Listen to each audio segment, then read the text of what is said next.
Hey guys, it's Elliot Telomic here, and we're just going to run through for the next sort of couple of hours how I would go about building up like a deep liquid tune, and some of my sort of thought process and creative processes going through that.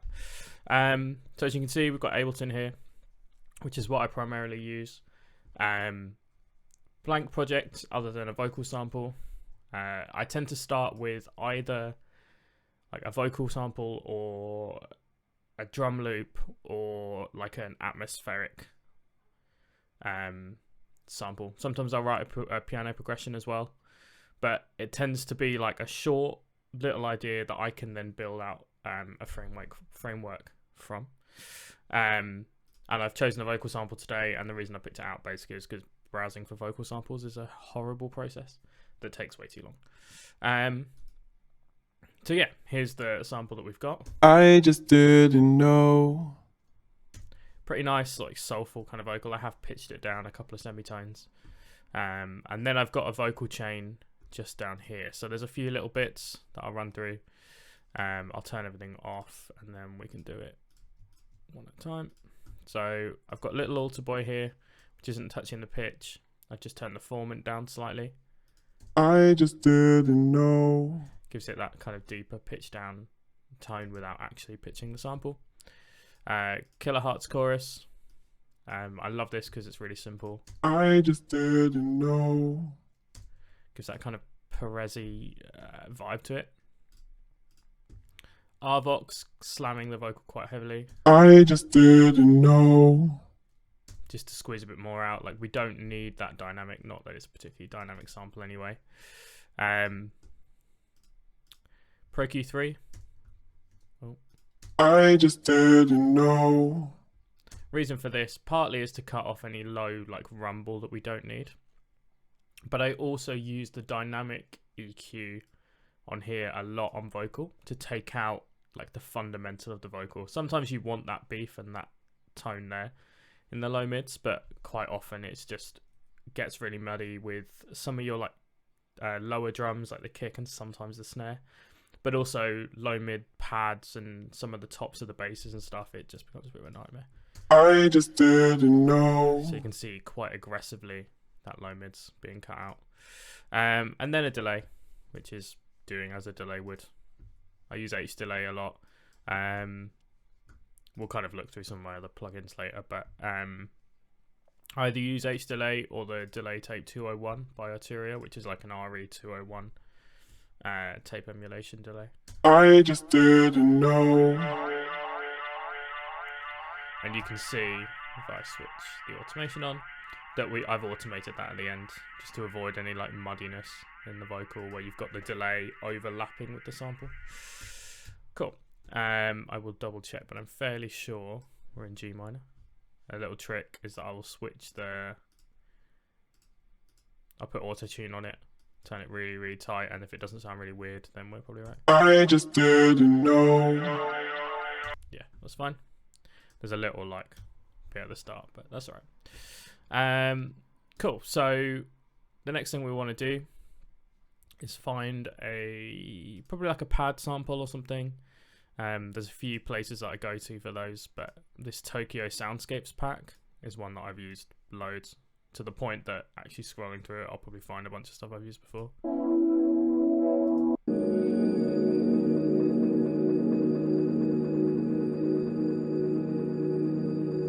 Cool, I like that. It's in G sharp. Because it's rhythmic, you can hear that like stuttering, so I will actually put it in time. Rather than putting it at 65, I'll put it at 130 so it doesn't speed up too much. But and we'll just pitch it down. I just didn't know.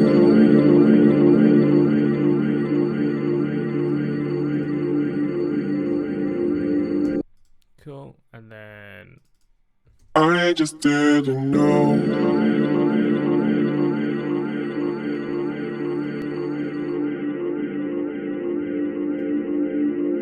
tend to filter quite a lot out. I just didn't know. And we'll just copy that down there. I just didn't know.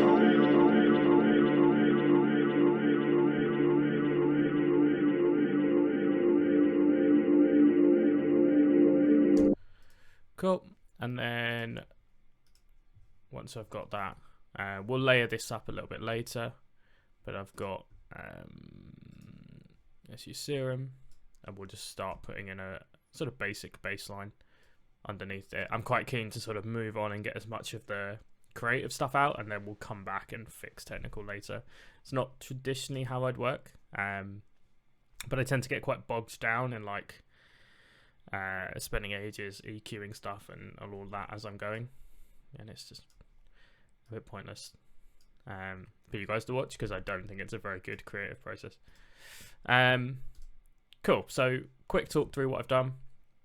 Opened up the default waveform in Serum, put the same in the second oscillator. I say put the same in, it obviously loads up by default. I don't use the unison because it adds a lot of width, which I know you can turn down later, but we don't need to. I've detuned both of them slightly. One is up 24 semitones, one's down 24 semitones, and you get that classic like resound if I turn the filter off. Sorry if that's a bit loud, but turn it down an octave or two, and then turn the filter down, and then key track that filter. And what that'll do is, you can see it anyway, but if I play higher notes, the filter opens up more. If I play lower notes, the filter sort of moves down a bit. One of the great things about that is that if you're playing, like if you're doing a bass line and then you do an octave leap, it kind of gives like a fuller sound. If I wasn't moving the filter, the fundamental and all the harmonics of that sound would move up to double the frequency because it's gone up an octave, and the filter would just cut all of those sounds out. I'll show you now. If I go way extreme, you can hear like playing that high note, it's just got nothing to it anymore. Whereas if I do that, so a low note and then play a much higher note, you can hear that it sounds way fuller. So anyway, got this bad, we're in G. I'll do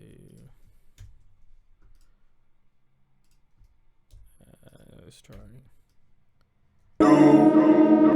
Would help if I was in the right octave. Is this?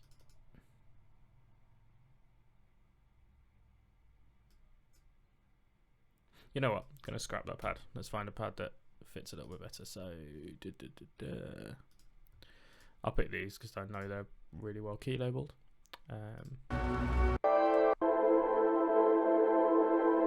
Cool. Here we go.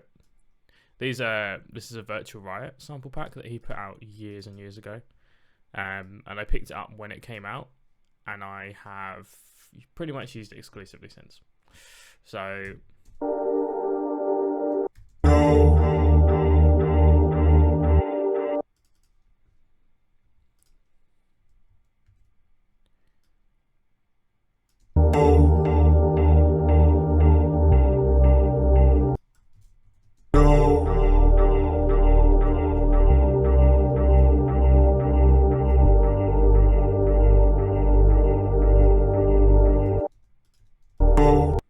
when I work with bass lines, and I realize I just did that quite quickly, I tend to have different like scale,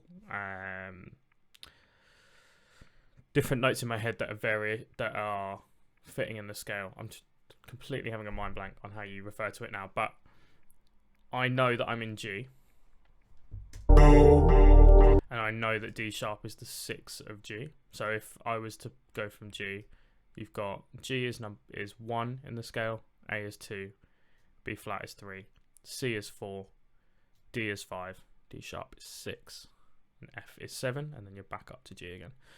We're in the natural minor scale. The music theory stuff I won't sort of bog down too much, but I know when I'm working that there are certain notes in the scale that sound really good. I know that the 1 sounds good, the 6 sounds good, the 4 sounds good, and the 3 sounds good. if I like other notes will sound fine. You know, the 5 and the 7 sound great. The 2 I tend to steer a little bit clear of, but the 5 and the 7 will sound great. But if I'm leaning too much into the 7, for example, I know that it sounds a little bit cheesy going from 7 to 1 sometimes, where it's a little bit too major. The 7, let's not worry about that. The point that I'm making is that I know from experience which notes will sound good. You can also, you know, just put a note in, see if it works. Put another note in, see if it works. Or you can play stuff in as well. I've got a keyboard in front of me, for example. But I'm not a keyboard player. I played violin growing up, I played guitar growing up, but I didn't play keyboard, and so it doesn't come naturally to me. I've got the ear from instruments I have played, but I haven't got the dexterity with my fingers for the keyboard, so I tend to like power through, and then stuff like this we can come back and change later. You know, put little gaps in and stuff, for example.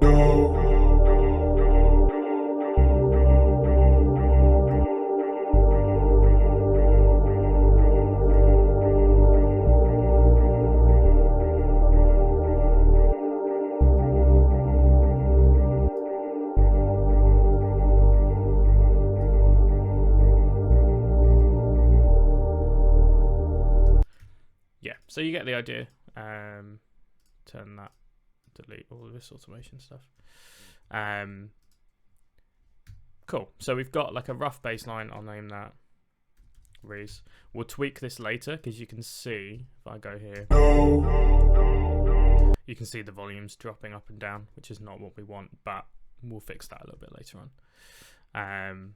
So yeah, basic Reese, basic serum patch. I'm going to add some saturation to it. I use this preset called A Bit Warmer.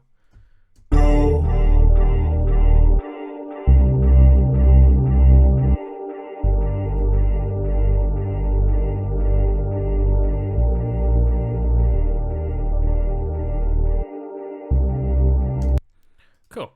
And now it's, you know, again, we're moving quite quickly. Time for some drums. So I've got a kick, a snare, and a little break all laid out. Mainly because they're the drums that are a bit of a pain and a bit boring to find. We'll search a little bit later, and I'll kind of go through the process of what I'm looking for in top loops and stuff, but I just wanted to save a bit of time. But once I've put them all in, I'm actually going to cut the snare out of this break as well. I'll go through the thought process behind why I've chosen these samples. So we've got a kick here, which is from Fluidity's Patreon stuff they did last year, I think. Quite a long kick. I might reduce the turn on that a bit, but it's got a nice top end to it, which means it'll cut through nicely in the mix, but it's not too, like, sometimes when you get top end on kicks and stuff, it sounds very synthetic, whereas this has got a nice, like, organic tone to it. This, like, clappy snare, it's got a nice, like, transient to it, but it's not too aggressive, and then this, like, clap as well, which I'll reduce the stereo on, and we'll reduce the tail on as well a bit. Fairly classic, like, liquids, or modern liquid sounding snare. So I'll turn that one down a bit and just program a basic beat.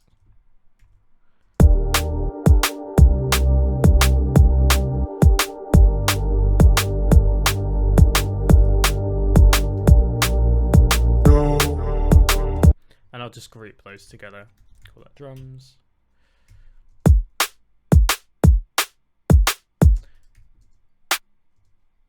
Cool, and we've got something to work with then. So I can now go through my samples and just find a few, like, top loops and shuffles and things like that. So usually when I'm looking for top loops, I go for a mixture of, like, full breaks that I'll then high pass and layer, which we'll see in a sec, and, like, shuffles and top loops and stuff.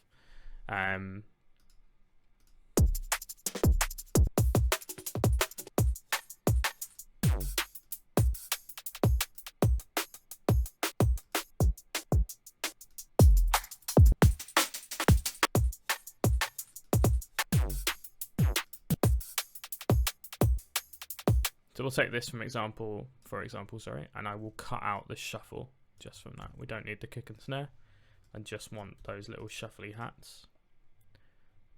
There we go. Computer's being a bit slow. There we go.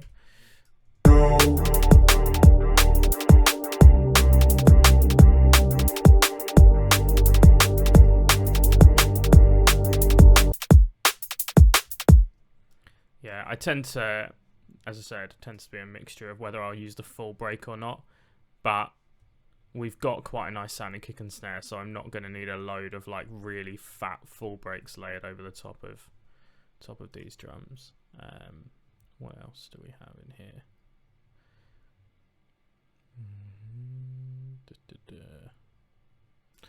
This has got quite a nice shuffly break in it, I think.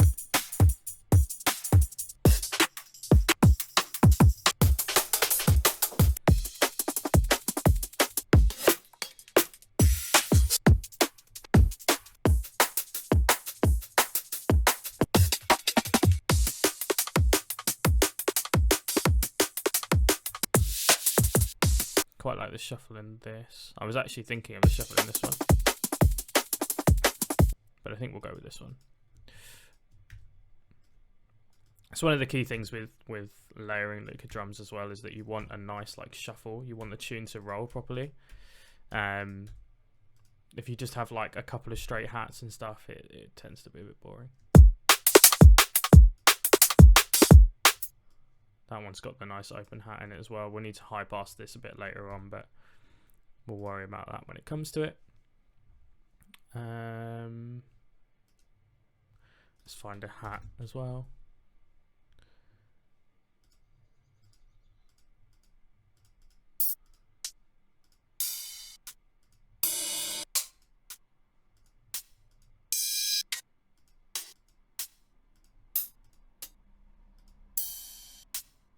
Cool, let's use this one for now. So I'll just put a hat on every quarter beat. Let's just check that's lined up properly. Oh.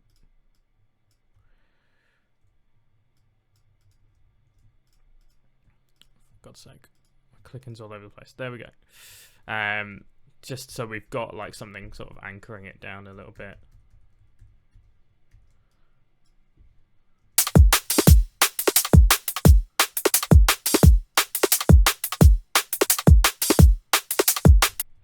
And now we want a shaker. I think there's some in here. Oh, turn that off. I think there's some shakers in here. Loops, top loops.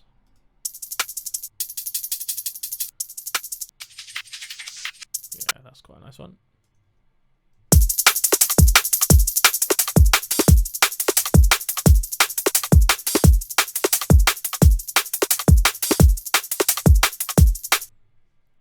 And one of my favorite top loops is the Think. Just the shaker sounds so good on it. And you can like find the original Think break and like cut them out, but I've got like a few iterations in here of like already cut up versions of the Think break, or the shakers in this instance.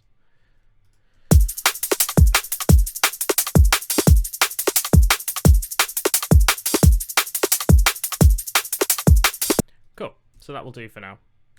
Let's group everything together so I can easily level them. Snare, and then we'll call that kick. And then for some reason I always have my drums as like white. I don't know why, it's just a habit, so we'll do that as well.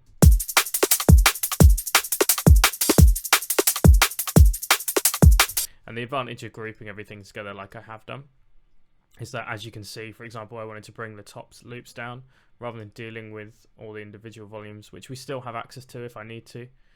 I can like bring this one down a little bit without having to go through each one.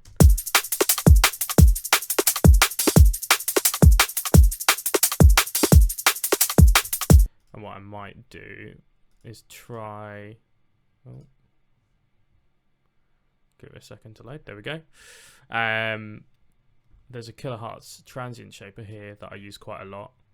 There are loads of different transient shapers out there, but I like this one just because it's so simple to use.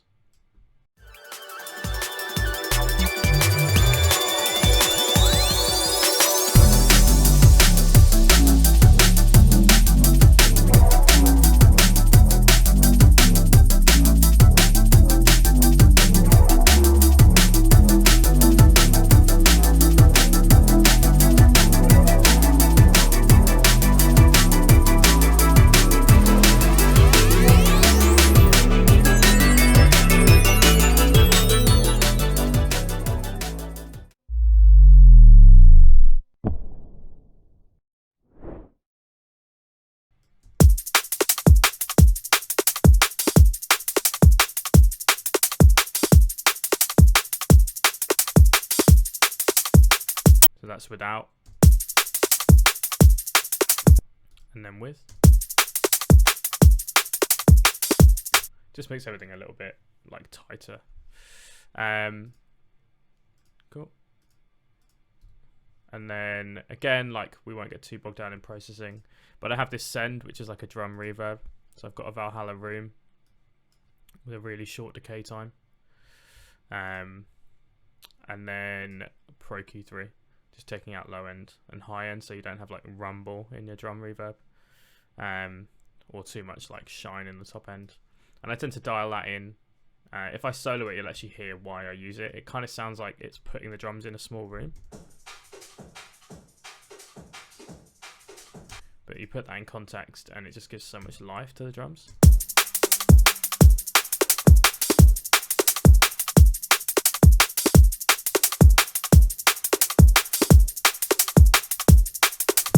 Which just sounds great, especially when you have a load of like atmospheric stuff going on. I just didn't know.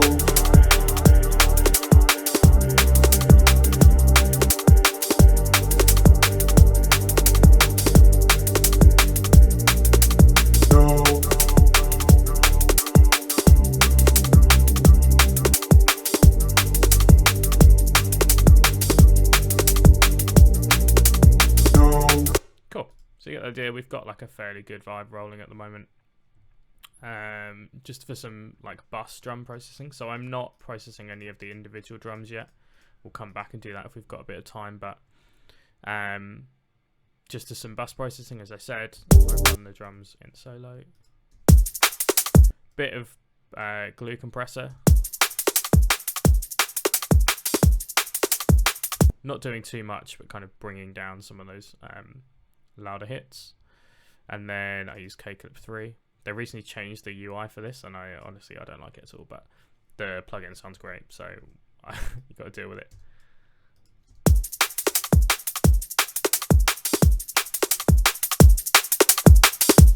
Turn the actual drums down a bit, and what I'm doing here, it acts as a clipper, so if I turn soften all the way up, it will turn it into a soft clip and just drive the drums into it basically. You can see what it's doing just up here.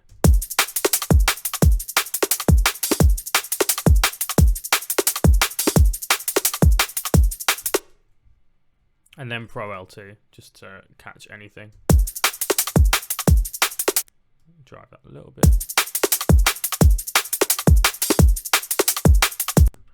So without, and then with. Gel some of the one shots and the loops a little bit better, but it also just helps even out the level. So when it comes to like mastering later, you've not got a load of like spiked transients in your drums.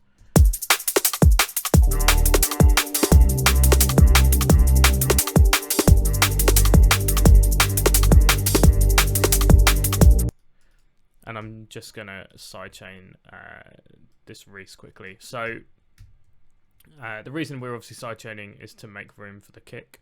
I don't sidechain the snare as well because it doesn't need to, because the frequency of the snare is like way above where that sub is hitting. But the kick and the Reese are going to clash slightly. So I do all my automation for sidechaining with just the utility gain plugin. So I highlight about the length of the kick, use this curve here, and I'll just copy that over. And that's it. And then I can duplicate that for the entire pattern. The reason that I do it with automation rather than like a compressor or whatever is that I can basically make this the length of my kick drum to start with. So I can like really tweak it to make sure that it's not like the tune's not like obviously pumping.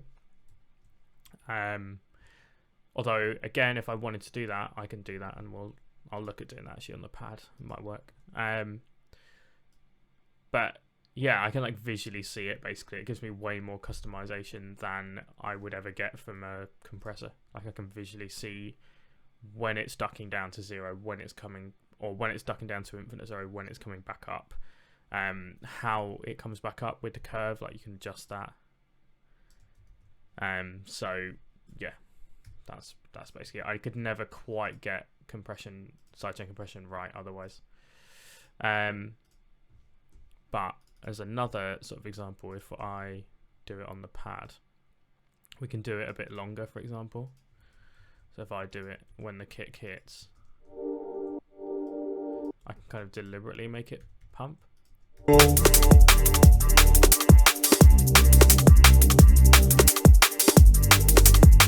And I know some people really like that sound. I don't think it works here personally, but one thing we're actually going to do as well is swap out that EQ curve there for a low pass. Reason for that is that we can like now automate this a little bit. So I just didn't. if I put this like here, I just didn't know.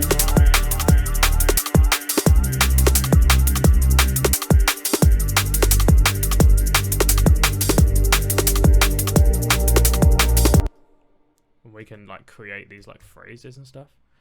So maybe bring that one down a bit and then bring that up. So it's like slowly opening a little bit more over those 16 bars and then repeat. I just didn't know.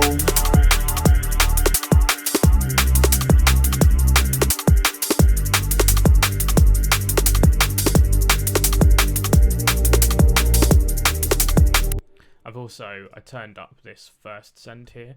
I just have a standard reverb on here. Fab Filter Pro R on fairly default settings, and then just another Pro Q, which I think is probably actually copied from the drum one, or the drum one's copied from that. But it's exactly the same reasoning, cutting out all the low end from the sub. So cool. So let's start naming some of these first while we go through. So we've got the vocal, we've got the pad, we've got a reese, and we've got some drums. So what I might do now is, it's probably a little early to be adding stuff like this, but it's quite a lot of fun. So I'm going to take the vocal sample, and I've got Granulator 2 here, which is like a free Max for Live plugin, and just copy the vocal down to here. So what this will do by default, if I bring this up to the right octave, is find slices or grains of the sound and play them based on where you're playing on the keyboard. So by default it will snap around to C3, but we can have a mess around with it. So if I turn the spray up, for example, it will take slices not just from where we've highlighted, but from areas around that, and you'll see the like marker jump around. Turn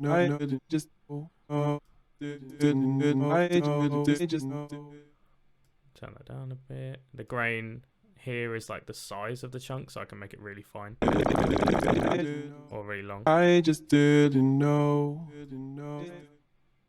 But we find a midpoint in there. And then we'll go to here, and I'll just turn the attack and release up a bit.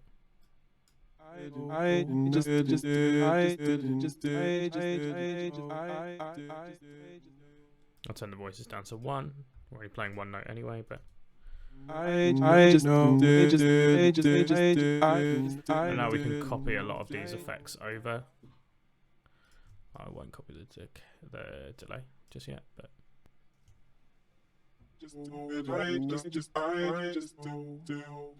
so we can create basically like this wash of hits, and then we'll use Crystalline here, which is this effect from Baby Audio. It's like a new reverb that they've done.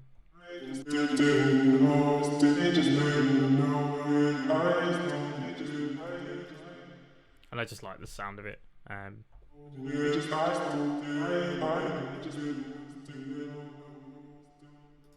Some EQ, drop out those lows, and take out some of the highs so it's not quite as present in the mix.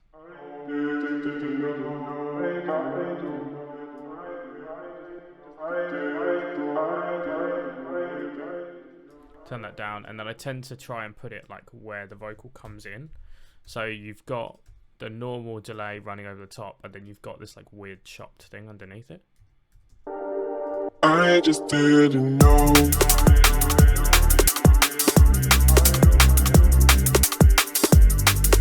And then it doesn't quite feel as alien. Turning up the main reverb actually for both of these samples. I just didn't know.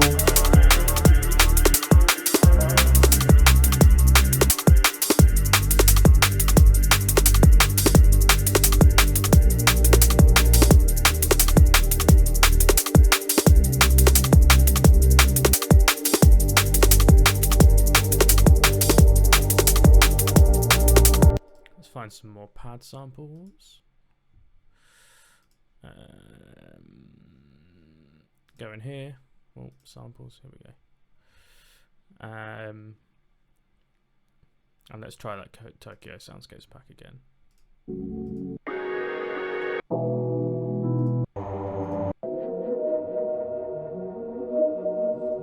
Let's try this one because it's a little higher.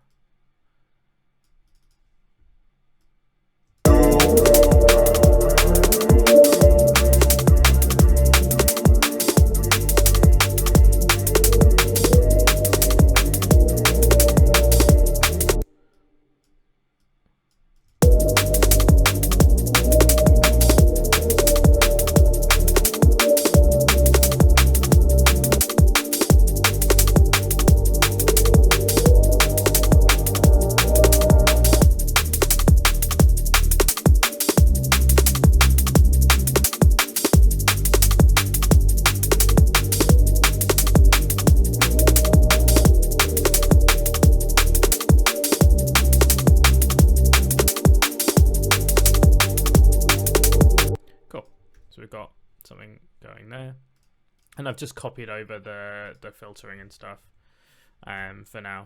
What you can do as well is like group these and just throw that on the bus. I'm a big fan of like grouping everything, especially now in Ableton that you have groups within groups. Like we've got the drums there, and then I can put the snare group in there. It's just nice and easy. And one thing we'll do while I remember as well is that I said earlier about the Reese, the volume jumping up and down outside of obviously the sidechain. The reason it actually does this is because we've got the two saw waves detuned. As they pulse in and out of each other, because their wavelength is slightly different, because one's a higher pitch and one's a lower pitch, they basically phase against each other, which is what gives that kind of classic drum and bass like warbling Reese sound.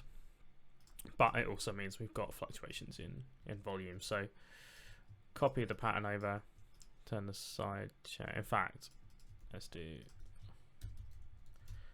this, have it black because the drums are white, and then copy the utility onto there. Cool, and then we can just add a really simple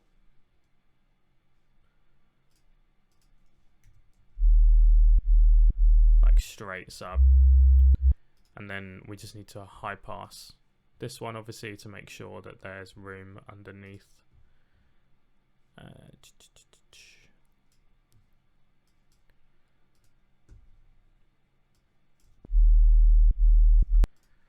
So let's look at the highest note that this one hits at. That one, so it goes as high as about 70 hertz. So we want to cut anything below 70 on this here. Go a little bit higher though, just for safety basically.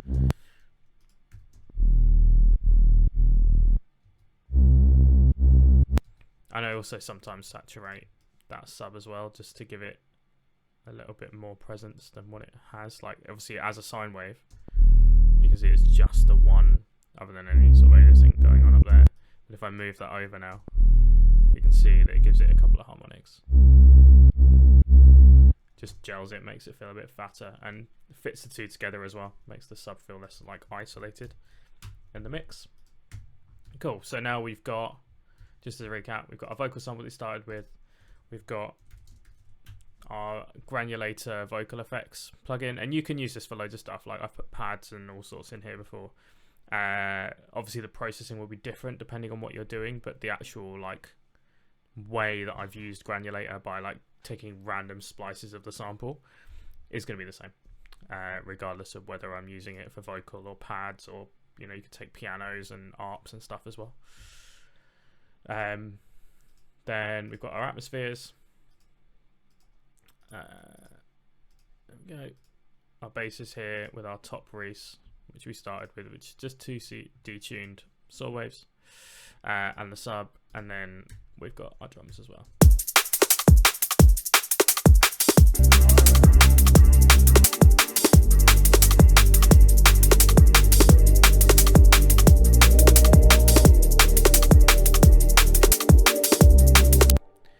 So at this point I would say it's probably a good idea to like try and make like a kind of techie filler bass, I guess. There's 1,000 different tutorials on how to do this. I mean, Drum and Bass Academy obviously have loads and loads of their own,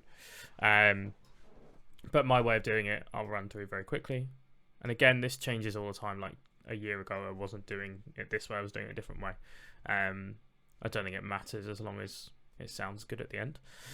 So I'll turn that down slightly. Play a G in the right octave. In fact, let's bring the octave of these down. So the same as we did for the Reese earlier, but I've done it without the filter. We'll actually put a filter on, but do it differently now. So I'll use a notch filter, so we're not losing any of that high frequency as such, but we can use this to add movement. So if I put an LFO and turn it right down, I'll actually narrow it down a bit.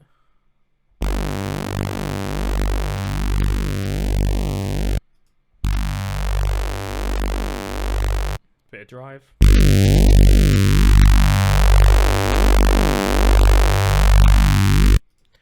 Maybe a little bit of distortion.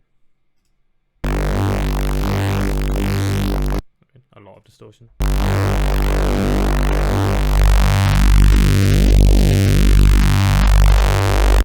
Tiny bit of chorus.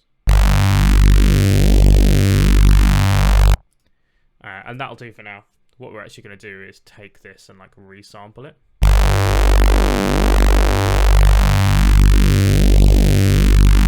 So I deliberately want slow movement over a long period of time. What I might try actually is have two notches and have them moving differently to each other. Again, the reasoning for this will become obvious in a bit, but if I have two that move slightly differently to each other,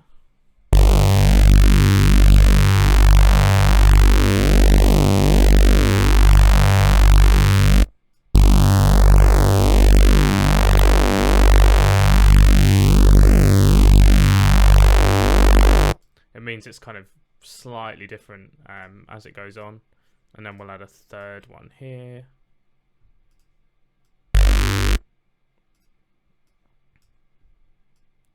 I'll make that weird.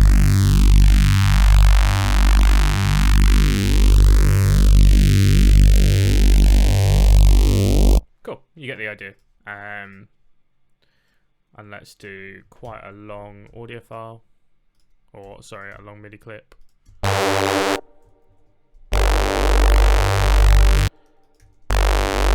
We've got that, and then I'm just going to right click and click freeze.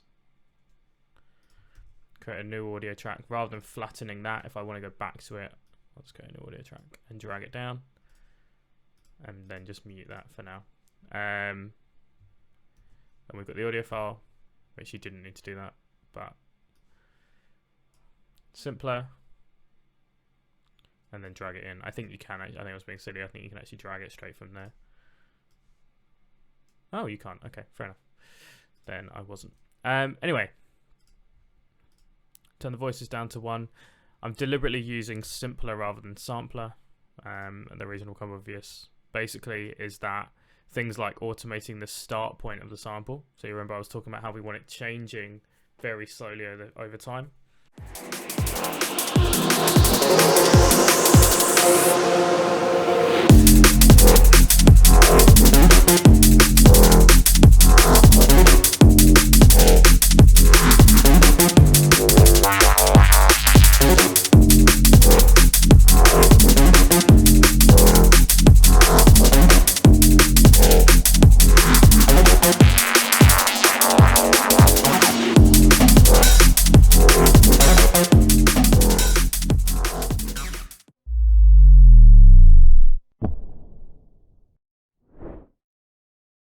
If I then vary the start point of the sample, it should sound different every time. Not mad variations, but you can hear that tonal shift as the filters move around and their position changes and they go in and out of each other and everything like that. So we'll map that to macro 1. What I will do as well is add a pitch MIDI effect, he says, to the start.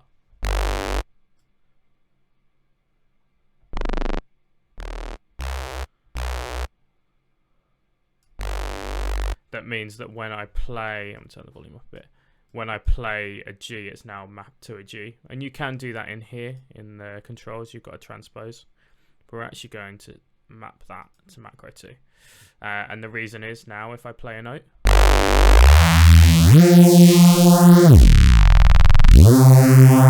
we've got this great like pitch shifting tool that sounds better than the pitch bend or anything else in the plugin itself. What else can we work with? If we go to the controls and go to the pitch envelope, if I set the amount to 1 and the decay to another. Now, the way that kick drums work, and this will come back around, the way that kick drums work is that you have a sine wave and the sine wave pitches down over time, and that creates, like if I emulate that very quickly with operator, if I was to synthesize a kick drum, we've got a sine wave here, and then I go, here we go, pitch envelope, transpose, and then set the decay quite low and play a low note.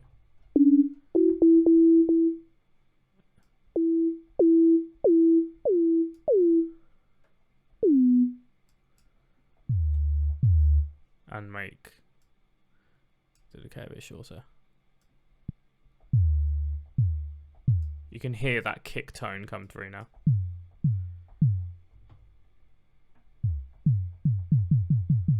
Sounds like a kick drum, right? There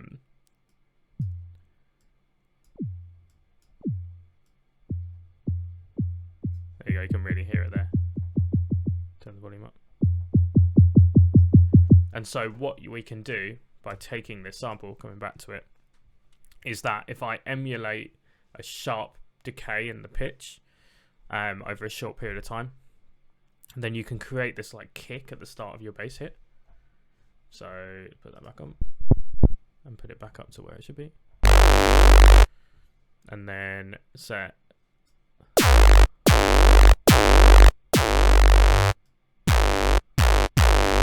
you can hear that like punch now at the start of the sound. I don't tend to use it too much because obviously the basses that I tend to make in tunes aren't as aggressive as this, and we'll add filtering to make it less aggressive, but like it's a nice little effect you can add. We'll turn some portamento on with a fairly high rate, and I need to go into, let's make it monophonic. Oh, we've already done that. Cool.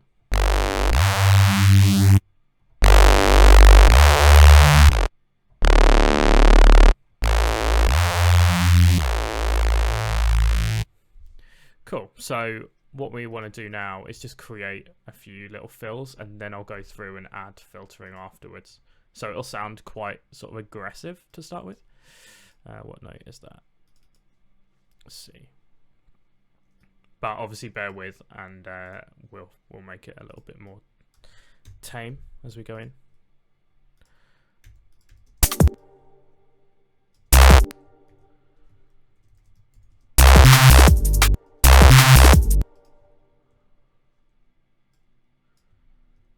And maybe be that note as well. So that's the B flat there.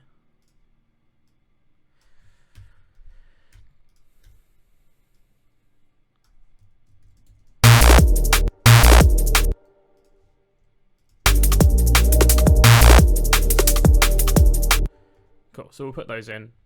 For now, we'll copy it and then we can fiddle around with it later. Take that out as well. Maybe even do that. So it's cool. Right. So now comes where we'll start taming it. So there's a few ways we can do this, and I'll look at all of them. So, well, I mean, there's hundreds and hundreds of ways you can do it, but there's a few ways I do it. I tend to start with this one. So we've got a bandpass filter, and then a notch filter, and then a bandpass filter again, and automating these. I didn't actually mean to do that. I mean, you could do that, but I'll do it this way.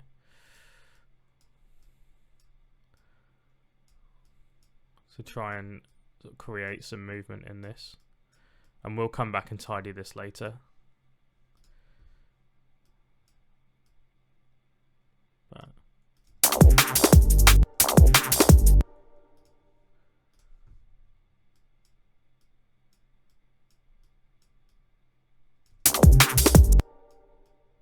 that one's probably moving a little bit much.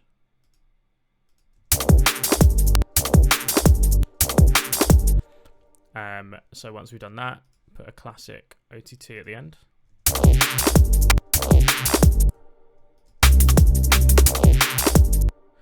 And one thing you can do as well is, if I joined all of this, is we could put a sub underneath it, which we might do later.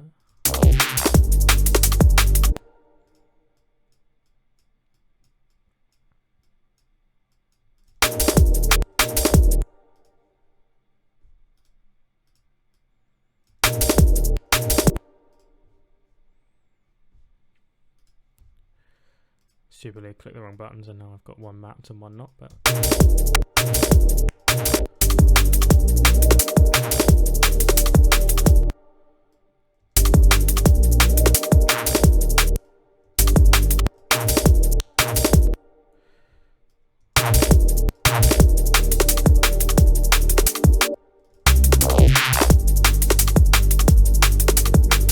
cool. And now it's just a case of like adding any sort of distortion and extra elements that we want to add to it.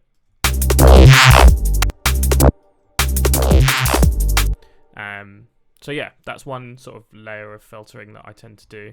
The other one that can work quite well is taking an auto filter there, which I think might work better in this instance, is having a bandpass, which is that one, and a low pass, and having them linked.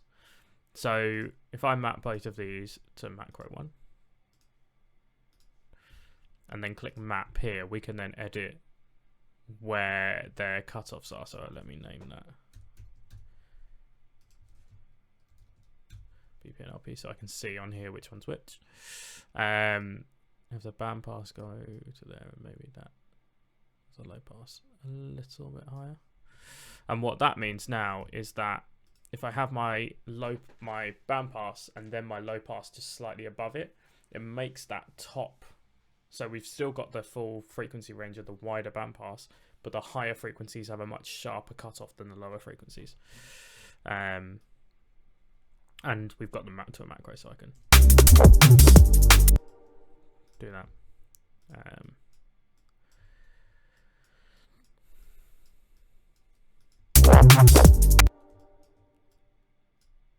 Just sort of adjust it, move that over slightly.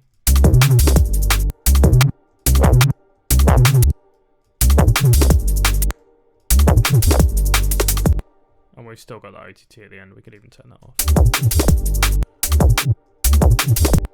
And maybe replace it actually with a standard multiband preset. Put a bit of reverb.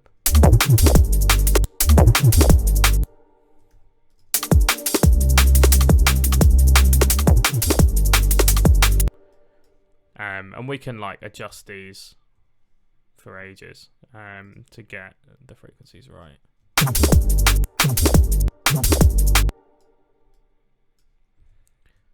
But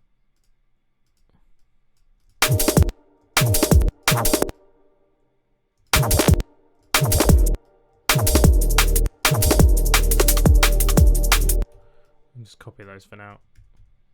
So you get an idea. Like you could even use this filtering method and then use that one afterwards. I'll just show you an example. I mean, I've not obviously deliberately done them like that, so. But you can create some pretty cool movement that way too.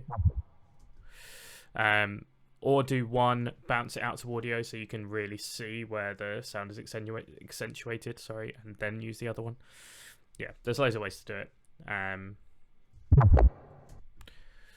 Let's put a bit of trash on rather than that glue compressor. Trash is great, just because it's so easy to use. So the way I tend to do it is keep the low end a little bit saturated. The mids will use like a lighter saturation setting. And then the tops you can just go nuts with. Especially because there's not a lot of them.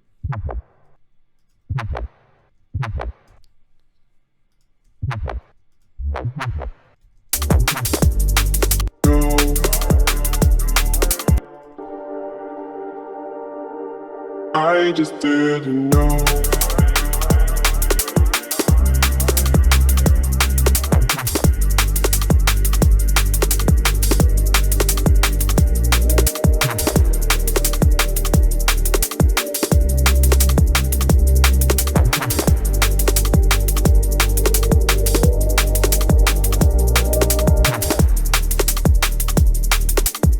Cool. So we're about an hour in. Just keep messing around. So let's name this filler race. Pop that in there. Get the right color. I just didn't know.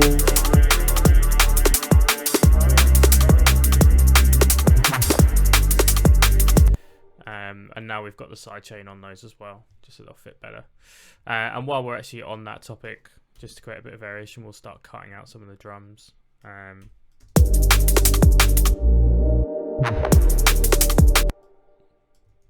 Although maybe not like that, maybe do it the other way around. So rather than cutting out the drums at the end of a phrase, I'll cut the drums at the start of a phrase.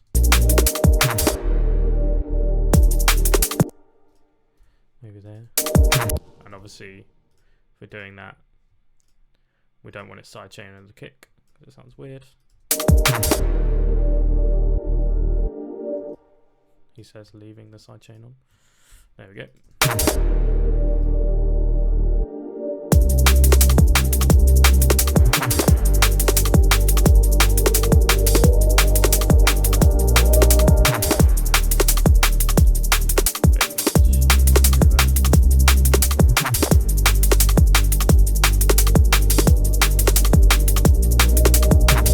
Also do the classic if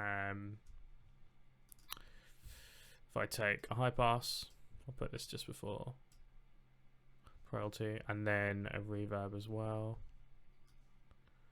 Do the fill that everyone, myself included, does, where you just high pass and reverb everything. So if we do it at the end of this phrase here, and high pass as well.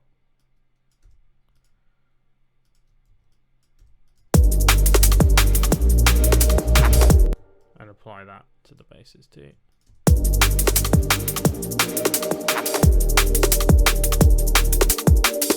And we'll obviously remove that.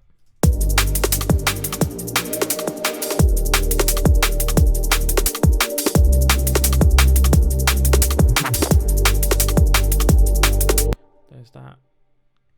Where is it? Is it this?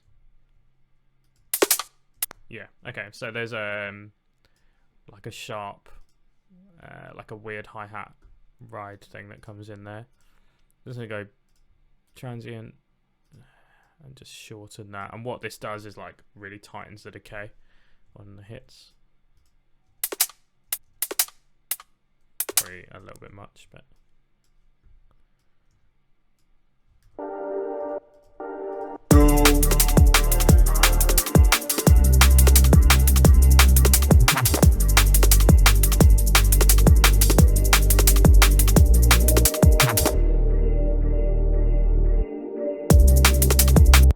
cool, and we'll get a crash in there as well.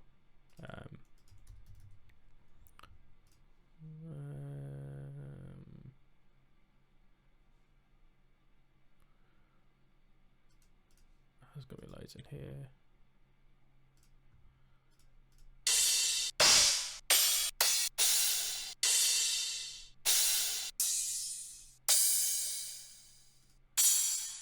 Let's go for this one here.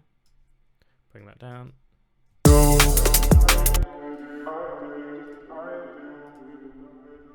Bit of reverb.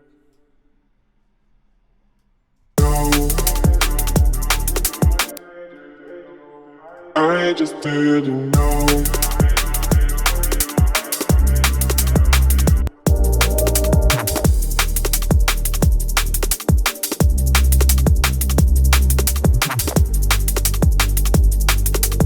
And we'll copy that sample over to here as well. I'll look at arrangement in a little bit, but I just didn't know.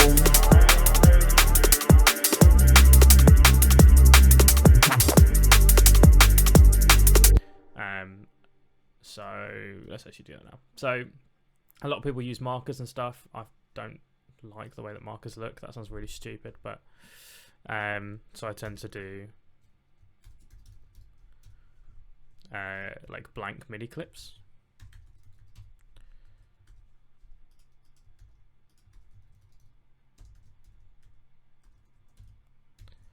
And then just rename them, as you can see.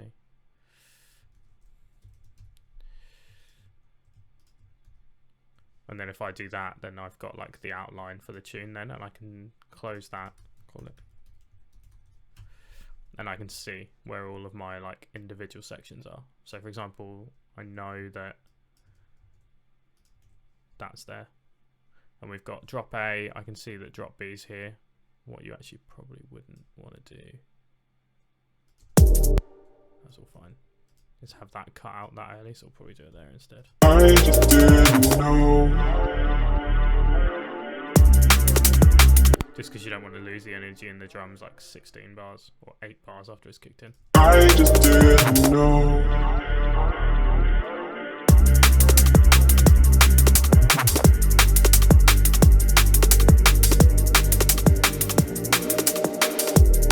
And again, that fill we probably want there instead.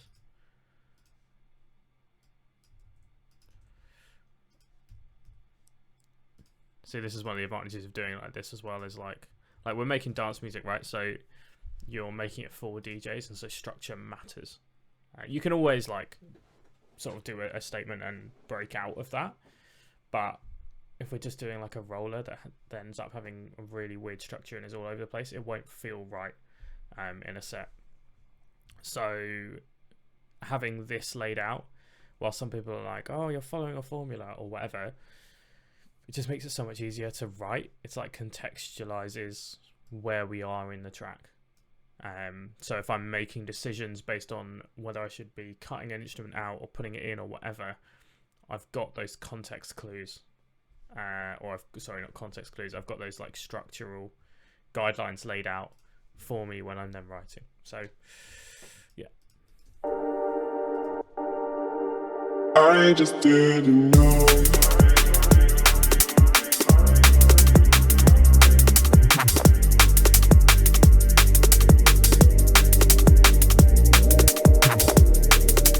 And then we can add like a, let's do it in pigments actually, I like pigments. Add like a lead or something in this second section. So this is by Arturia again. I mentioned them earlier. I love this stuff. One of my favorite features about this is it's got a drift dial, so I can have the pitch like vary slightly. I'm a big fan of hardware. and that analog sound. I used to try and make every mix that I did as clean as and pristine as I could, but it feels very lifeless when you do that. So having like little variations, things like a little bit too pushed or distorted, or the pitch of something drifting slightly, it all makes it work and sound more organic.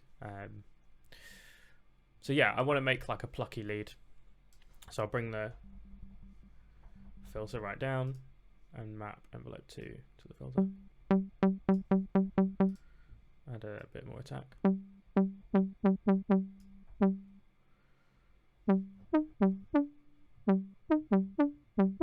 Cool. And one of the things I was talking about music theory earlier, one of the things that can be quite cool when you're working with slightly like deeper, darker stuff is playing with semitones. So I know that if I bring up some MIDI, you'll actually be able to see it. It's got the G down here. If I play it up to the G, D sharp, and then G, and then down to the D, we've got that semitone spacing, which sounds quite cool. You could also play with it, play it with the B sharp and the B flat and the A.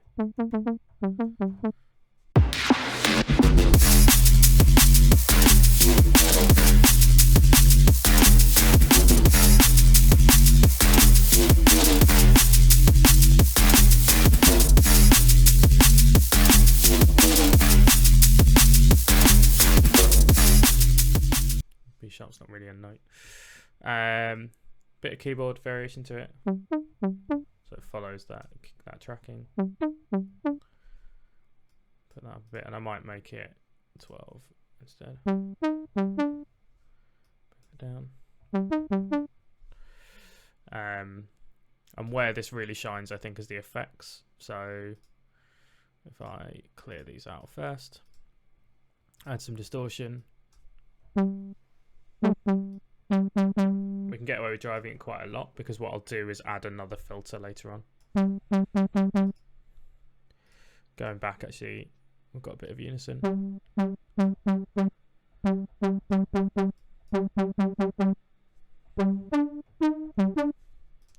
Go here, we've got that.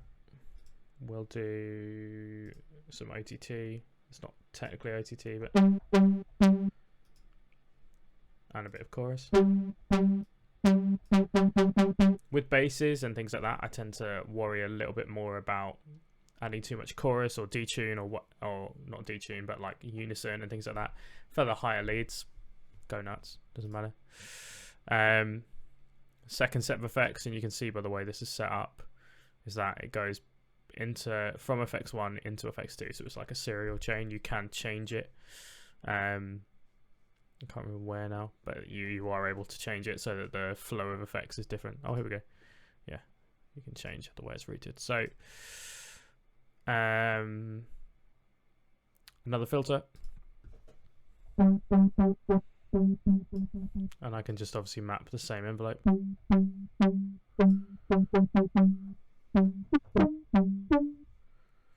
And then we'll go here and I'll add some reverb.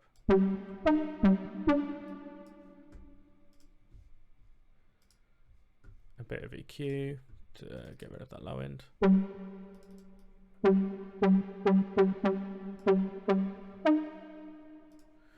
And some delay. We'll use the H delay, stay consistent. Make it slower.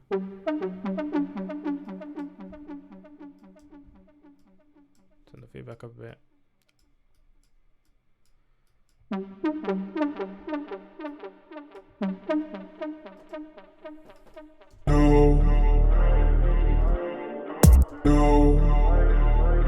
So I want it to come in probably here.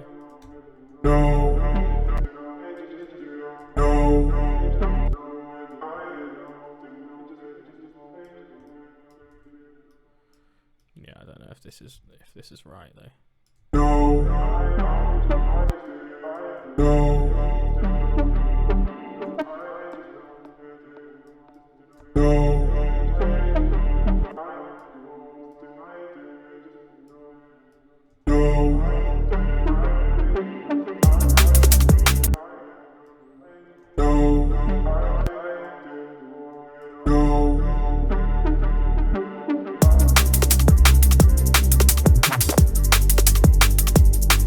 will make this obviously sound a lot bigger and all that in a sec.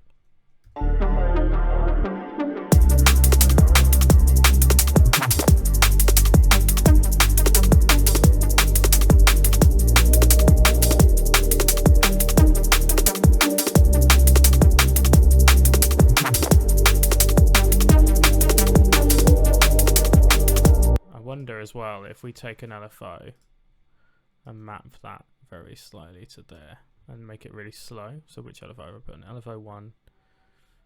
Turn the rate down.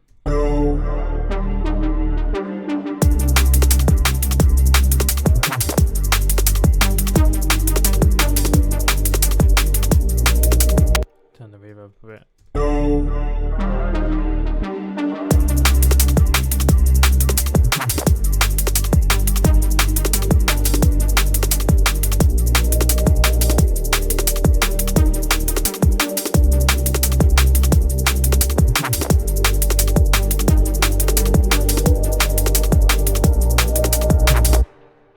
So we've got that. Let's try add some chords as well. I actually have this like techie chord stab preset here. I don't know where it came from or whether I made it, but it's quite simple. I'll run through it. Oh, it just freaked out and then didn't actually add it. Here we go. So it's just operator. If I turn the other effects off. Playing like a really simple sound. The sound, to be honest, the core sound doesn't even matter that much.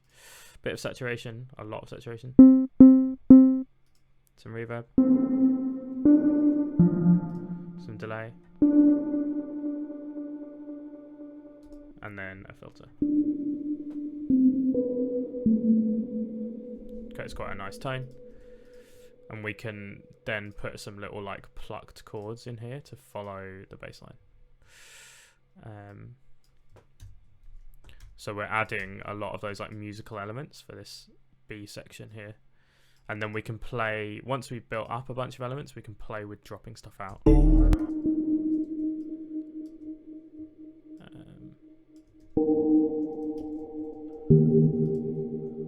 Make it a 7. There we go.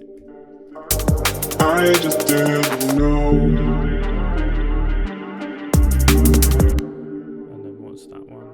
G. Is it G? C. So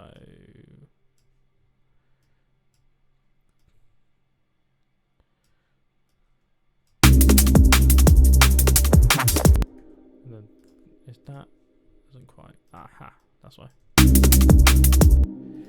And then change this to a G. So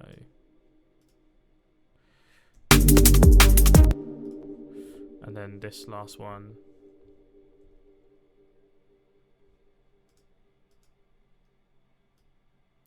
maybe we'll move that off so it sounds it might sound weird, but it might sound a little bit like if we're, rather than it happening at the same place every time, we're moving it on that last one where the chord change is different as well.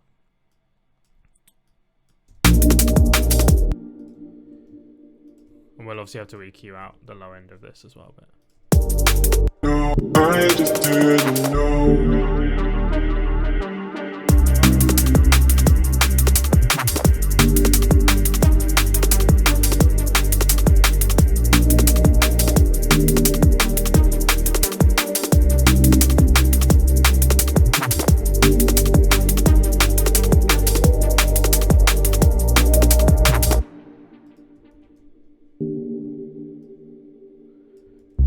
what I tend to do for a section of a drop towards the end is like have a load of space here, so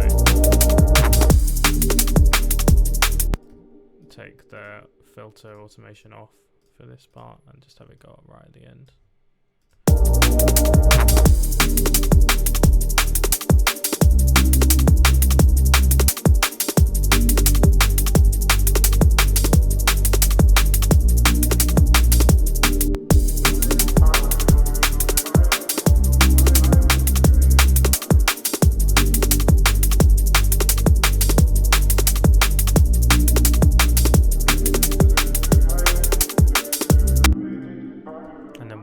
round and bring that lead back, and we've got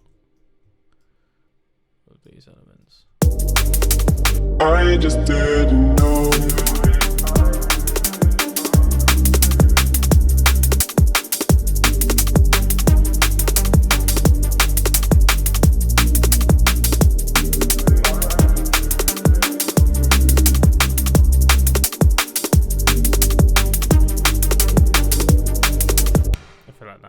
A different reverb on it. Let's put that on. Put it on the end. It's just not quite sitting right for me.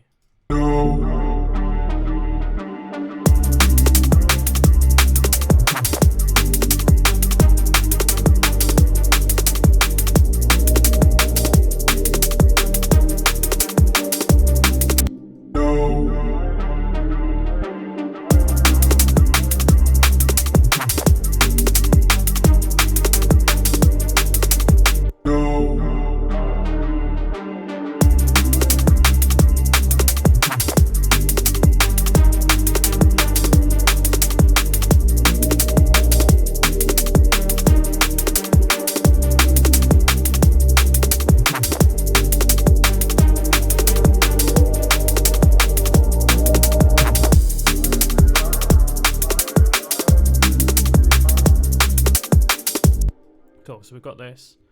I just kind of want to, over the next sort of little bit, just run through a couple of arrangement things. Then we'll, wrap up, I guess. So I've copied the arrangement of the drop over for now. What I would do then is we can look at, varying up some of these, like the bass line, for example. So let's do a few of these.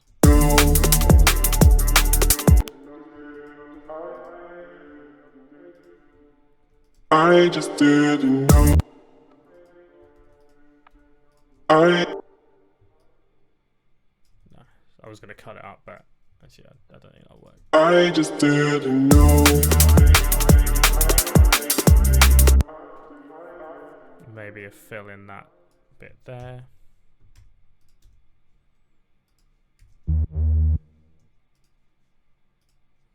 And we can maybe automate that pitch, which is that one there.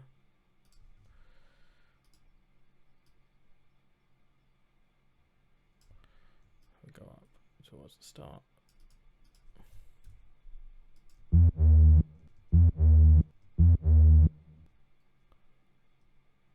That's because I'm automating completely the wrong thing. I was very confused then. Transpose is the one that I want.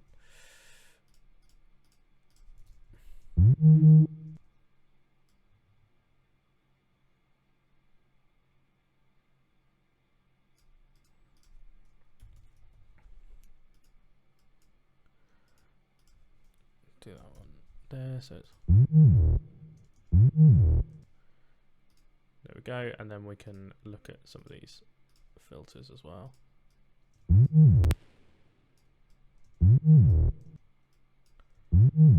We're not doing that one anyway, we're doing this one.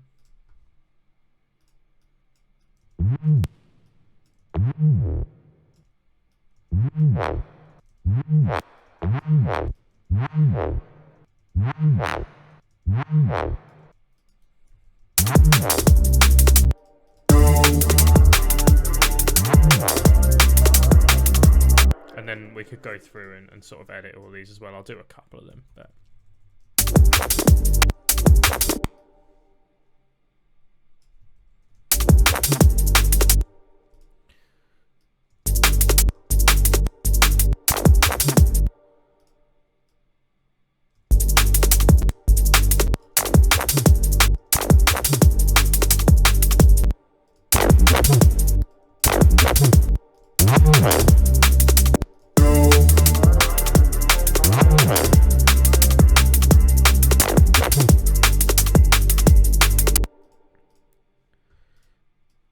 do that, and then automate the pitch again.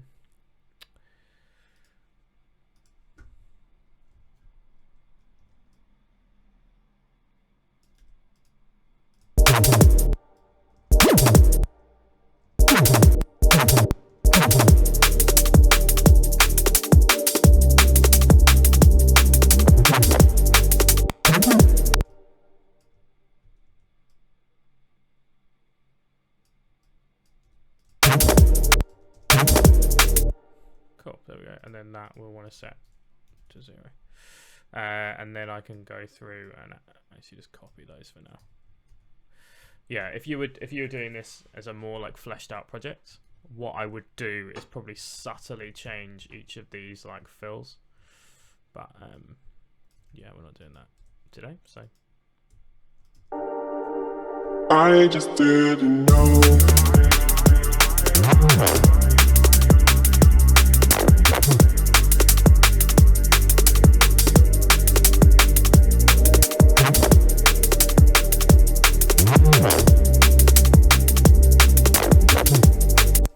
what I might do as well actually is take the pitch envelope here and turn that up for these ones. Turn them down a bit. Just give them a little bit of a slightly different tone to the rest of it. So again, copy. Cool. I just didn't know.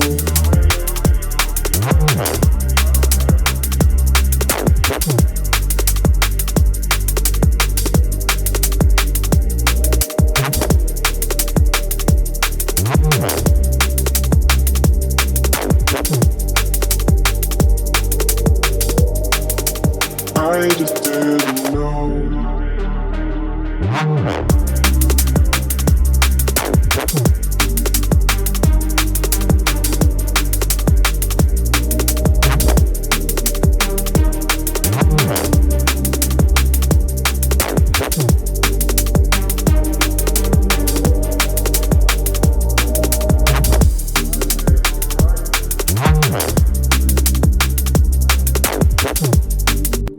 So we've got a great tone going now, and we've got that rough arrangement. The intro you can kind of do however you would want. I find that like having drums in the intro first of all is an absolute godsend, but having something where it's maybe like a couple of top loops or something to start with and then building into the full break.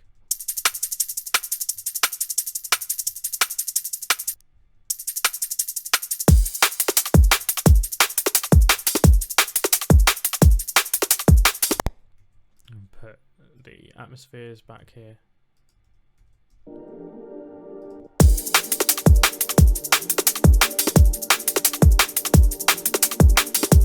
Maybe put that vocal hit there as well.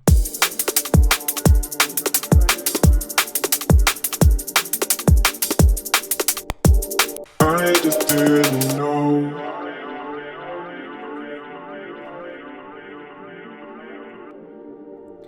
And obviously fix that automation.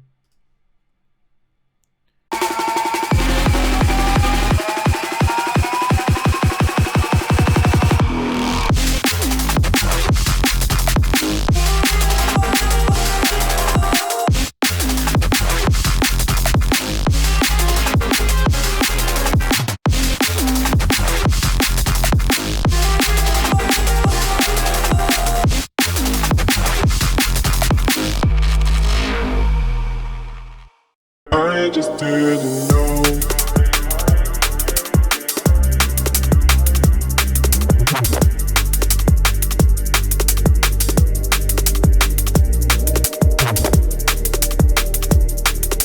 And you can get away with using effects and stuff quite liberally because people don't notice them in the same way.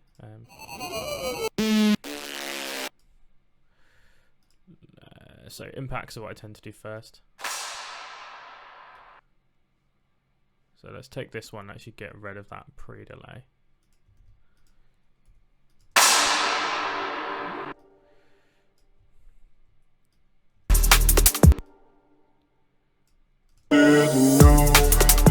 One thing I quite like doing with effects is putting it, rather than having it hit on right at the start, is having like a high impact hit on the second beat of the drop, so when that first snare comes in. Which is what I've done here, which is why it's like not right at the start there. I just didn't know. And then we can add some reverb to it. I just didn't know.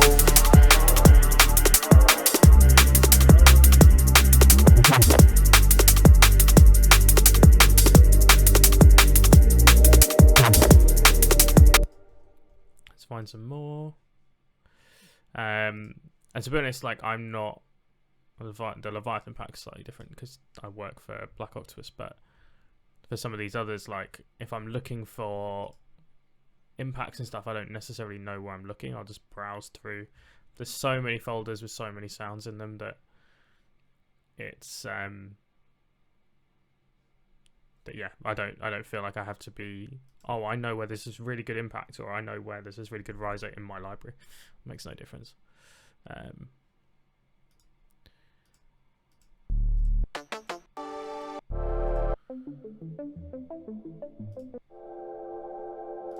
Let's filter it down though,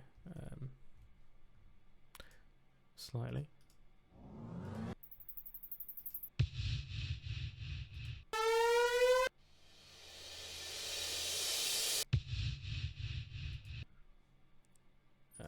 Let's see what's in here.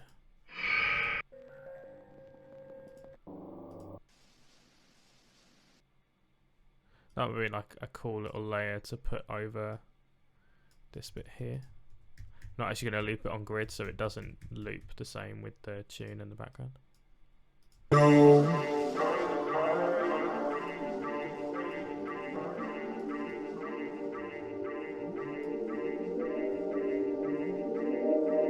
Cool. Yeah, I like that as a layer.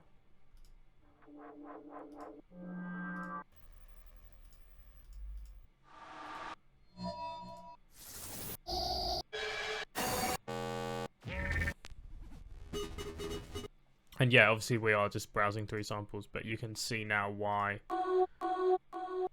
I didn't do that for like the drums and the vocal sample and stuff, because an entire 2 hours of me doing this is, I appreciate, not the most exciting thing in the world.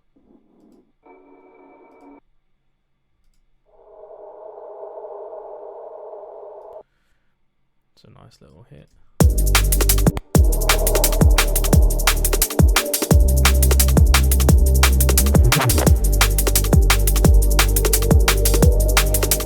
I just didn't know.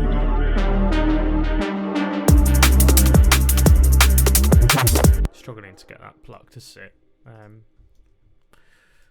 think there's going to be to a point where I just sort of leave it. So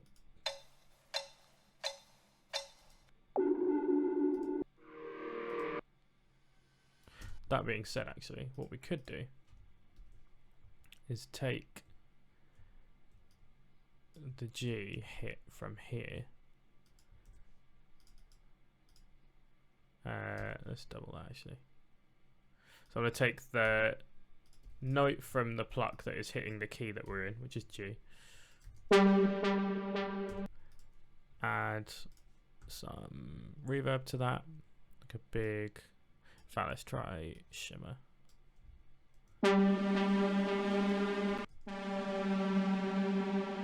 Because it's got that cool like pitching that goes on. Freeze that. For some reason it's going to take ages.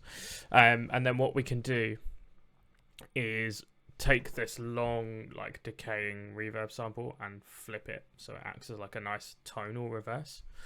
You can do the same with like the vocal and stuff as well. Like find a bit that's on the right note, add a load of reverb, and then reverse it. Yeah, it makes a nice difference from like crashes and white noise sweeps and all that.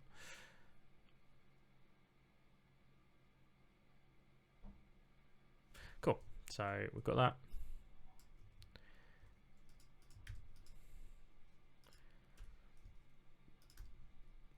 Let's reverse it.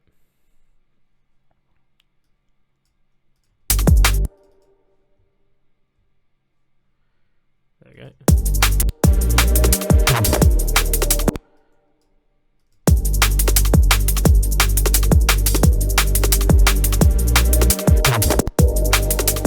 I just didn't know.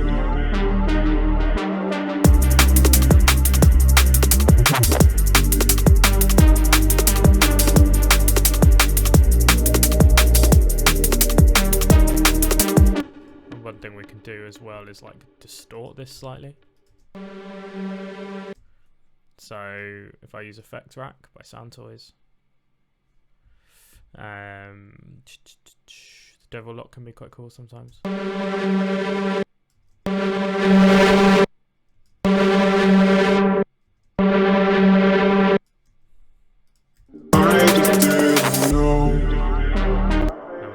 put a Pro Q on.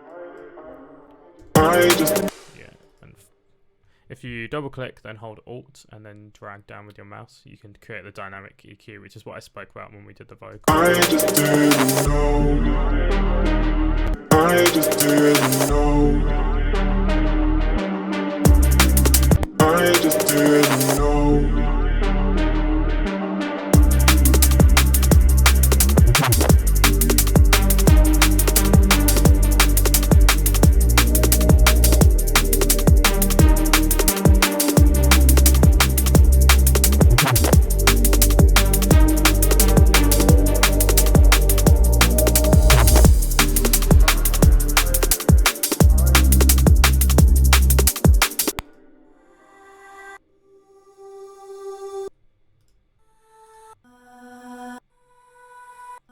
Sometimes what I'll do as well is, rather than looking for something that's in the key that we're in, is look for something that's slightly above and then pitch it down. Same reason that, you know, we formant shifted the vocal and stuff. It just sounds nice when you're pitching stuff down. I just didn't know. I just didn't know. And what we can do with that one is actually sidechain it, so it doesn't sidechain, and then as soon as it drops, it'll start pumping. I just didn't know. Like that. Cool, so we've got a bunch of different effects and stuff now, so let's take all of those,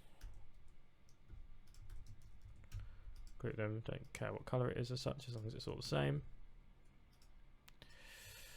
Yeah, so we've now got a rough tune. It's been about an hour and a half. So what I'll do is I'll play through the whole thing, and at the end I'll play through probably until I'll do the whole thing, and then I'll basically give a couple of notes on what I would potentially change moving forward besides mix stuff. There's a lot of like filling out of this and sort of interest that this tune could do with, but I think for the time that we've had, you know, we've done pretty well. So here we go.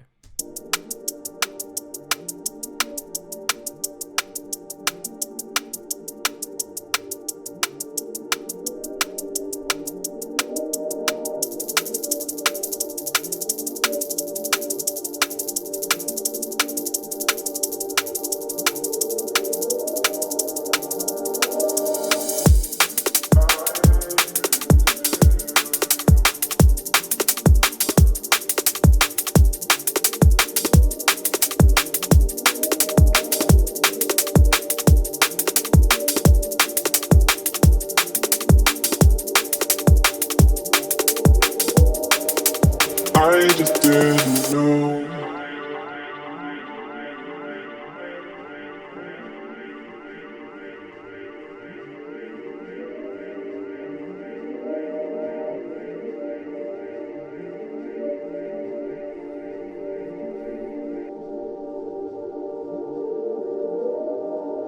I just didn't know.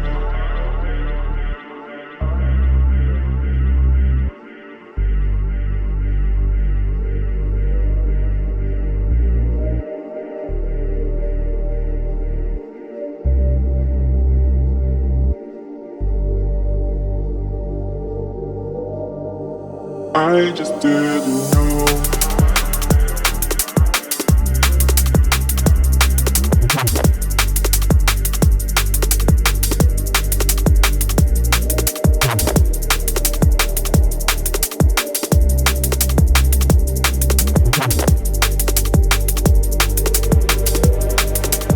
I just didn't know.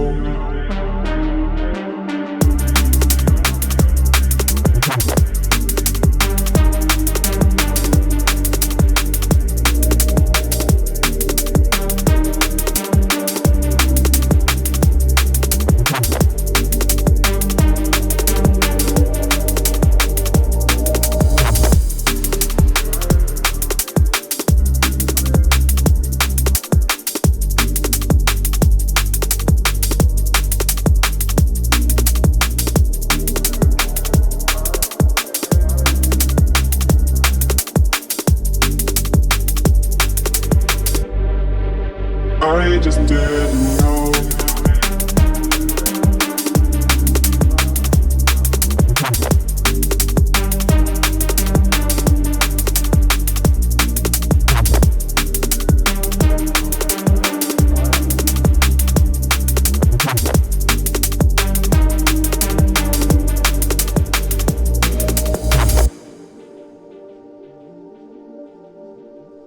Cool. So I'll actually stop it there because the second half is very similar.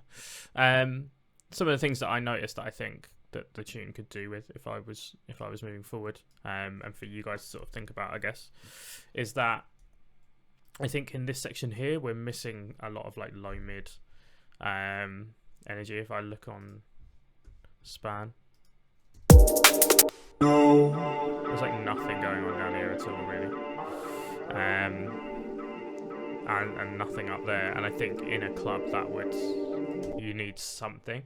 I'd potentially put like some low pass piano chords or something to fill that gap. I mean, you could copy these chords, but I don't think it'll work as well.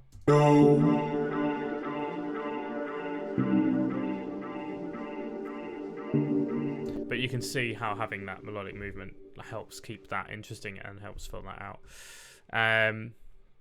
And again, I think the drop could benefit from something like that. Quite low in the mix, but something to fill out the space a little bit better. You could also potentially find another vocal sample from the same like sample pack or whatever,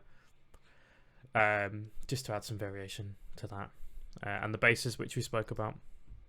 And one of the tricks with drums as well that you could do, which I will do very quickly now, is actually just vary up the drums slightly. So I mean, that'll do for now. Is to have like a ride playing every couple beats.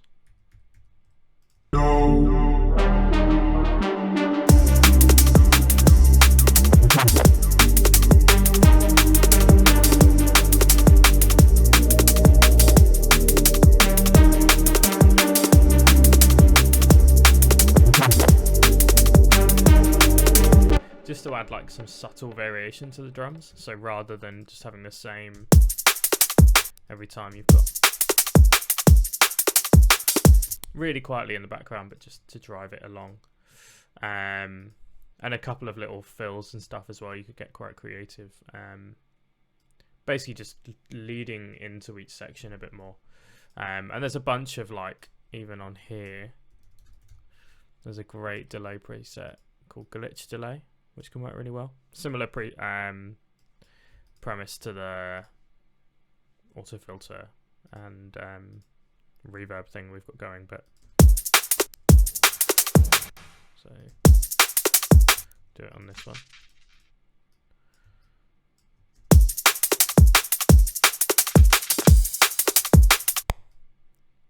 But you can kind of hear what it's trying to do, right? And then in context,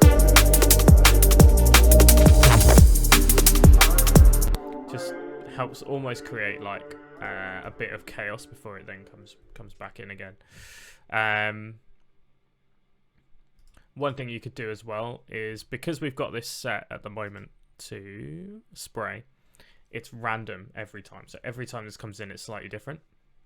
One thing that I'll tend to do towards the end of a process on a tune is bounce it out as audio. So just right click, freeze. I won't do it, actually, it's going to take ages, but right click and freeze it, and then drag that audio to a new track and find the cuts that you like, and then arrange it in a more thoughtful way. Yeah,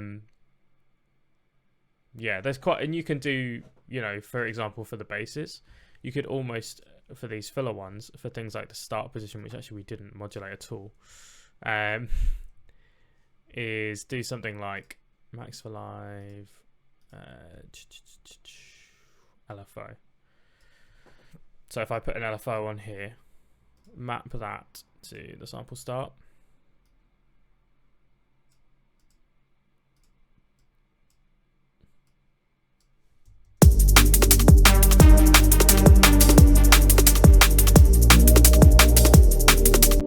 and And now it's moving randomly around the thing.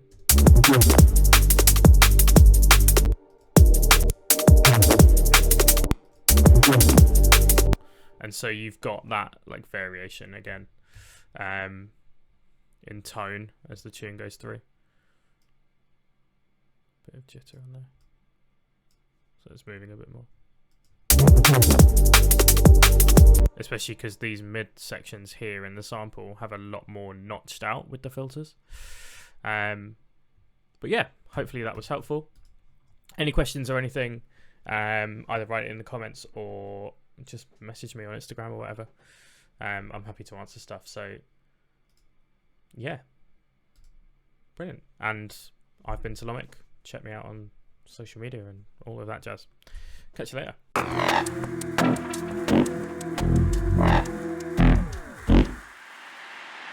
Hi, I'm Icicle and welcome to my studio. I'm a drum and bass producer from Holland, if you didn't know. I used to live in England for a long time, and together with Drum and Bass Academy I have made a course describing my entire process. It's an Ableton course over 4 hours long in which I go through drum design, drum programming, sound design, bass lines, composition and arrangement, some advanced sound design techniques as well, and mastering. Included are the project files as well, samples, presets, everything, so you can properly follow along with me and get to the same result as myself. So I hope you enjoy.